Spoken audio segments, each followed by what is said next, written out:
Hello friends, പുതിയൊരു വീഡിയോയിലേക്ക് എല്ലാവർക്കും സ്വാഗതം. ഗായകൻ വിജയ് മാധവനും നടി ദേവിക നമ്പ്യാർക്കും രണ്ടാമത്തെ കുഞ്ഞ് പിറന്നത് ജനുവരി 30-നാണ്. തങ്ങളുടെ യൂട്യൂബ് ചാനലിലൂടെയാണ് മകൻ ആത്മജിന് സഹോദരിയെ കിട്ടിയ വിവരം ഇരുവരും അറിയിച്ചത്. കുട്ടി ആണാണോ പെണ്ണാണോ എന്നതിലുപരി കുട്ടിയുടെ പേരെന്താണെന്നായിരുന്നു എൻ്റെ പെങ്ങൾ വരെ എന്നോട് ചോദിച്ചുകൊണ്ടിരുന്നത്. ഞങ്ങൾ പുറത്തിറങ്ങിയാൽ അപ്പോൾ തന്നെ ആളുകൾ ചോദിക്കുന്നത് കുഞ്ഞിൻ്റെ പേരാണ്. ചെക്കപ്പിന് പോകുമ്പോൾ പോലും കുഞ്ഞിൻ്റെ പേരെന്തായിരുന്നു എന്നറിയാനാണ് ആളുകൾക്ക് ആകാംക്ഷ. ആത്മജിയുടെ പേരിലുള്ള കോലാഹലമായതുകൊണ്ടാകണം അടുത്ത കുഞ്ഞിൻ്റെ പേര് ഇത്രയും ആളുകൾ തിരക്കിയത്. ഞാൻ കഷ്ടപ്പെട്ട് പേര് കണ്ടുപിടിക്കുന്നതോ അതിനായി പരിശ്രമിക്കുന്നതോ അല്ല, എനിക്കൊരു വിഷൻ കിട്ടുന്നതാണെന്നും വിജയ് പറയുന്നു.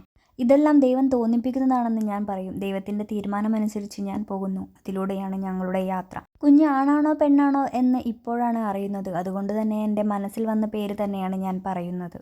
ആണായാലും പെണ്ണായാലും ഈ പേര് ഇടും എന്നാണ് ഞാൻ ആഗ്രഹിച്ചത്. ഞാനത് ദേവികയോട് പറയുകയും ചെയ്തിരുന്നു. അത് കേട്ടപ്പോൾ ഇത് ആത്മജയ്ക്ക് മുകളിൽ പോകുമല്ലോ എന്നാണ് ദേവിക പറഞ്ഞത്. ഒരിക്കലും വിവാഹം കഴിക്കുമെന്ന് ആഗ്രഹിച്ച ഒരാളല്ല ഞാൻ. അതുകൊണ്ട് തന്നെ പെങ്ങളുടെ കുട്ടിക്ക് ഇടാനുള്ള പേരാണ് ഞാൻ കണ്ടെത്തിയത്. അവളൊരു സജഷൻ ചോദിച്ചിരുന്നു. അപ്പോഴാണ് ആത്മജ എന്ന പേര് പറയുന്നത്. എനിക്ക് അന്നും ഈ പേര് മാത്രമേ മനസ്സിൽ ഉണ്ടായിരുന്നുള്ളൂ. അവൾ ആ പേരിട്ടില്ല, അത് ഞങ്ങളുടെ കുഞ്ഞിനിട്ടു. ആത്മജ മഹാദേവ് എന്ന പേര് ഞങ്ങളുടെ മനസ്സിൽ തനിയെ വന്നതാണ്. ഇത് സംഭവിച്ചത് ഗുരുവായൂർ അമ്പലനടയിൽ വെച്ചാണ്. ചിലർക്കിത് മണ്ടത്തരമെന്ന് തോന്നിയേക്കാം.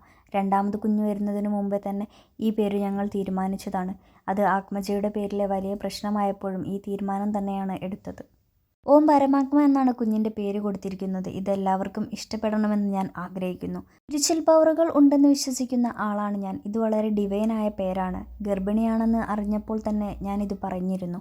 അപ്പോൾ ദേവികയ്ക്ക് ഒരു ചെറിയ കൺഫ്യൂഷൻ ഉണ്ടായിരുന്നു. എന്നാൽ ദേവികയ്ക്ക് ഒരുപാട് അനുഭവങ്ങൾ പിന്നീടുണ്ടായി. താജിൽ ഭക്ഷണം കഴിക്കാൻ വേണ്ടി അന്നേ ദിവസം ഞങ്ങൾ പോയി. അന്ന് അവിടെ ആദിത്യവർമ്മ തമ്പുരൻ വന്നിരുന്നു. അവിടെ വെച്ച് അദ്ദേഹം സംസാരിച്ചത് ഓം പർവ്വതത്തെക്കുറിച്ചാണ്. അതും പേരിലേക്ക് ഉറപ്പിക്കാൻ നിമിത്തമായി.